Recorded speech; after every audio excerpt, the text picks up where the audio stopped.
Hey guys, thanks for joining me for another Dissidia Final Fantasy Opera Omnia video, and today we are taking on the Sice event Shinryu, and we are doing the normal one, not the Dare to Defy. I already have the Dare to Defy recorded on my channel. This one here is the regular one, so let's just go on and stomp it with Penelo. Now, I did have this unlocked before I completed my Dare to Defy, and it did actually complete it for me this time, which is good, but I still did not get the ticket mission, which is what people were telling me, right? So I had to go in and do it again anyways because I want the ticket mission, even though on my Dare to Defy I had Sice and no friend. That is one thing I wish that they would fix, because there's really no point in letting me clear both at once if I have to clear it again to get the ticket mission. And these fights aren't that hard.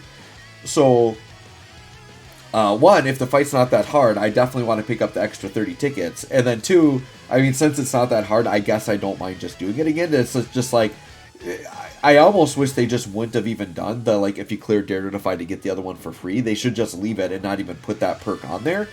Because the whole thing I like about Dare to Defy anyways is that it gets you to do it twice with different team comps. So, yeah, I kind of wish they just wouldn't have even done that. If they're not going to give us the ticket mission, then just don't do it at all, and then we'll just clear both, and I think it's fine, right? But whatever, I can still clear both anyway, so I guess I can't really complain. It is what it is. But yeah, this fight I didn't think was that bad.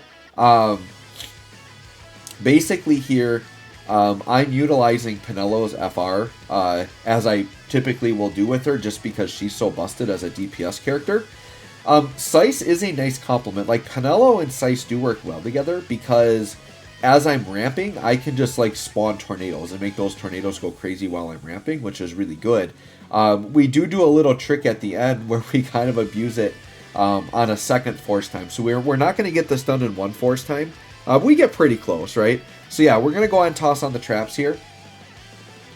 The one thing with Sice is, even though they're 15-turn traps, because they count down every time they tick, I almost like other off-turn stuff better, because it just, other stuff like, say, Laguna's trap, it doesn't tick down.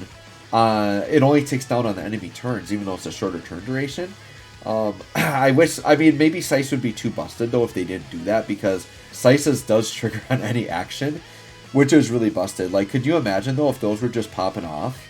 But that's how, like, Kain and Freya are, right? Like, that's why Kain and Freya maybe are a little bit better, because theirs, as long as they're not getting a turn, they will just stay up in the air forever. So, if you're just instant turn spamming, you just get all those free attacks. So, I kind of wish they, and maybe in a future rework they'll do it. It would be so nice, though, if they made it so the debuff didn't count down when it triggered. If it only counted down on enemy turns. If they did that, they would probably have to lower it from 15 to like 8 or something, because 15 would just last forever. Like, I doubt most fights enemies even get 15 turns total, so it would pretty much be a forever trap. But if you look at, like, Minwu, they gave Minwu forever traps, because Minwu's trap is only 6 turns, but he auto-refreshes it, like, with his follow-up every time he gets 4 stacks or whatever, he auto-refreshes it, so it kind of is a forever trap. So yeah, they've done it with other characters, but Sice is still really good. Her trap is quite powerful, right? We saw the tornadoes here were hitting for, what, 750k every time they're popping off. That's a lot of damage for an off-turn trap, so I think it's fine. They balanced it well, right? Because it does do a lot of damage compared to other traps. And during force time, it really ticks up. But speaking of force time, we got Penelo already. Pretty easy to ramp in with her. But yeah, look at that. Or sorry, not 750k, because she was doing 250k there. But yeah, it's like 100-something K on the tornadoes, which is typical trap damage. So here comes Luna Freya. 73% on that. Yeah, then the tornadoes coming in. I mean, once we get into the force time, those tornadoes will be doing 700k to a mil, which would be really, really good damage, right? So yeah, I'm just planning this out here, but I think we do BT, then we do one ramp, and then we go into, or yeah, we ramp first, and then we go BT. Now I think with Penelo I was missing one of the buffs, that's why I got 75 instead of 125 there, but that's not a big deal, it's fine. Not a big deal. And then yeah, we'll pop the BT here, and then we got the really good BT attack going throughout this whole burst phase, and we just deal a ton of damage. Not quite enough to kill him, but we were close. So yeah, you can let me know what kind of fun teams you've run. There's several people that have commented that said they've done Sice solo. I do think this is a very easy Sice solo. For me, I've just never been someone to, like, like, I feel like it's just going to be easier with 3 characters, so I just always bring 3, right? I felt like I could have done a Seice solo here, but it's just easier to bring Core and Penelo and just stomp the crap out of it and be more aggressive with it rather than wait and let the enemies take a bunch of turns. But yeah, if you're someone that doesn't... And the reason why I always do that, like, I've never done solo runs because I always have had such a huge box, right? I have so many options. Like, people talk about saving units for Dare to Defy, and it's like, dude, I'm raining units. I don't need to save units. And what did I use on mine? I used Laguna and... Oh god, who was the other one I had? But they're not characters I'm planning to use on other fights, right? Oh, I did 8, right? I think I did 8 in Laguna or something like that. And yeah, like, they're fine. Like, those aren't like super busted mega characters that I'm like gonna need to have to beat a fight later on, right? So I'm definitely fine. If I had to go in and rebeat the fight, sure, I could go in and like solo with Sice and then unlock Laguna and 8. But because I'm using characters that I know aren't going to be dependent on me, they're not characters that are like so busted I'm going to need them for some really hard Dare to Defy down the road here. I'm good, right? A character like Penelo, yes, you don't just want to use her willy-nilly. I am glad I did use her on Dare to Defy 1 because I feel like that's by far been the hardest one so far, which I knew it would be because it was the global first stage, right? Alright, so now we're at 828. They're at 41%, but this is probably going to put them to like the 20% mark because this is going to be so much damage on this last hit. The only bad part about this is I can't go into summon right after because the force gauge is gone. But I think I just utilized the summon differently to help me just ramp into it before the enemies go, right? Alright, yeah, 29%. So we just shaved off like 12% of their health on that last hit alone. Pretty darn good. Yep, and then they're doing all their cut and turn order shenanigans. It's fine. And they're just doing it a million times because we hit all those thresholds, right? Someone did let me know in the comments, so their cut and order works a little bit differently. They're not like cutting up to take turns. They like space everybody out so that like we get a turn in between them. And I know exactly why they're doing it. They're doing it to basically intentionally set up Sice's EX.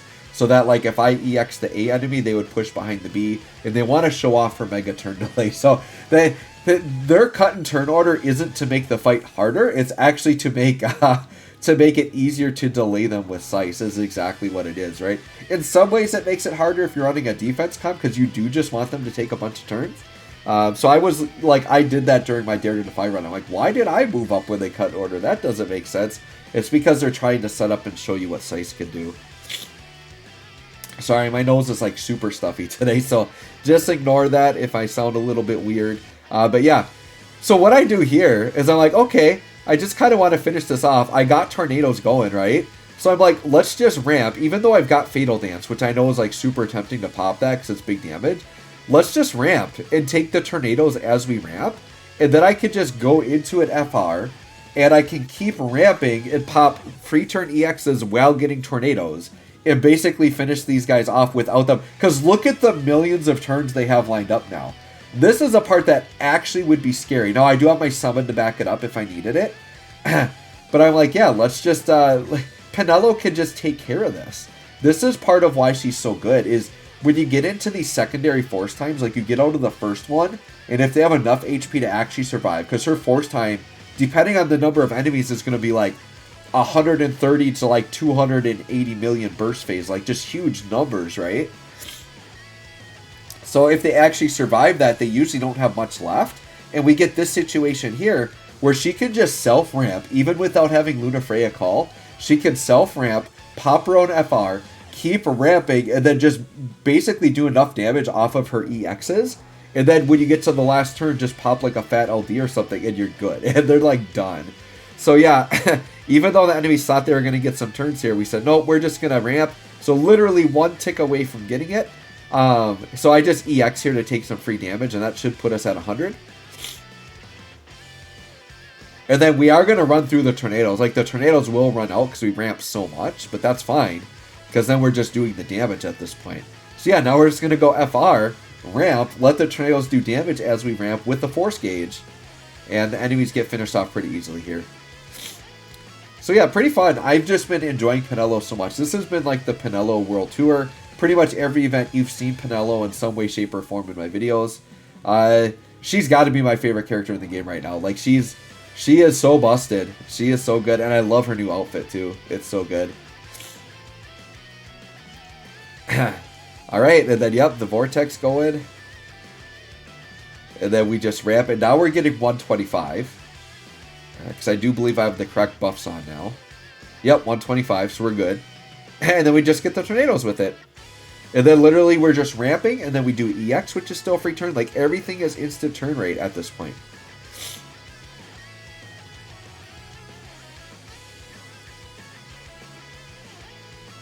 So now the question is how deep into Force do I need to go to get it done? But it doesn't take too long. In Intercession, what's so good is Intercession hits really hard now. It's so good. And it's got the AoE. Yeah, 3.8 mil there. And we were, you know, at like 400% only. So, like, as strong as her Fatal Dance is, like, she still has damage outside of it. Like, she doesn't need Fatal Dance to be good. Which is why, even if you had an LD-only Penelo, like, I do recommend you get her FR, though. Her FR is so good. But even LD-only, like, between her EX and, like, her HP double pluses are pretty decent, too. Like, they're not the worst.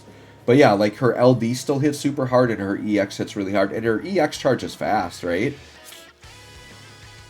So, yeah, here's an 800% on her EX. That did, yeah, about 8 mil. 8 mil AoE on that, which is just crazy, right? And then Brother Summon at 900%. I'm like, why not? And then pop, they're dead. So anyways, guys, there you go. Pretty easy run.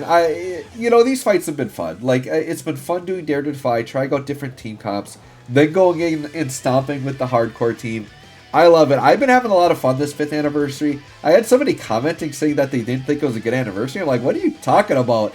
We got Dare to Defy, we got Crevasse, we got the most busted character in the game. Like, I don't know what else you want, but this is how they normally do the anniversary, and then we're kind of following the normal JP timeline after that with Ash and stuff, right? So, anyways, you can let me know if you're liking the 5th anniversary. Let me know how this fight went for you. Thanks for watching. We'll catch y'all on the next one.